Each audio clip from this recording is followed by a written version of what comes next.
On m'a demandé mon avis sur l'huile de coco et soyons honnêtes, c'est nul.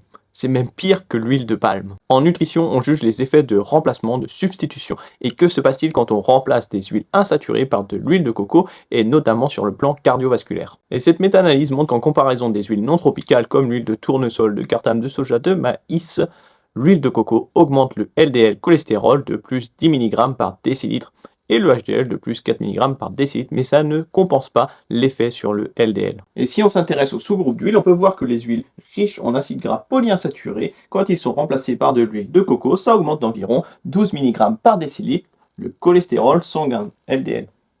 Et si on remplace des huiles riches en oméga 9 par de l'huile de coco, on peut voir que ça augmente le LDL cholestérol d'environ 8 à 9 mg par décilitre. Et c'est plutôt pas mal, hein. Et alors, la palme, comme on pourrait dire, si on remplace l'huile de palme par de l'huile de coco, eh bien ça augmente le LDL cholestérol de 20 mg par décilitre. Et ça, c'est énorme.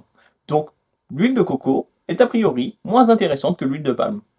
Concernant les triglycérides sanguins, le poids corporel, l'inflammation ou même la glycémie, il n'y a aucune différence avec les huiles insaturées. Et dans cette étude sur des personnes atteintes d'un syndrome métabolique, remplacer l'huile de tournesol ou de maïs par de l'huile de coco a augmenté le LDL cholestérol de plus 20 mg par décilitre. Et tu le sais, plus le taux de LDL cholestérol est élevé, plus le risque cardiovasculaire augmente. Et même si l'huile de coco est riche en triglycérides à chaîne moyenne et qu'on leur donne plein de vertus, ça n'en reste pas moins des graisses saturées qui augmentent le LDL cholestérol. Et en nutrition, comme tout est une question de comparaison, de substitution, quand on remplace le beurre par de l'huile de coco, là ça devient plus intéressant et ça aurait tendance à faire diminuer le LDL cholestérol.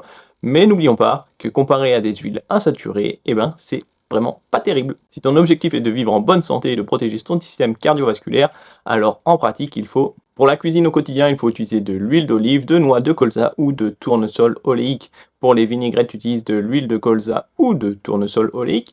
Et pour la cuisson à haute température, utilise de l'huile de tournesol oléique. Tu l'auras compris, l'huile de tournesol oléique est hyper pratique et hyper polyvalente.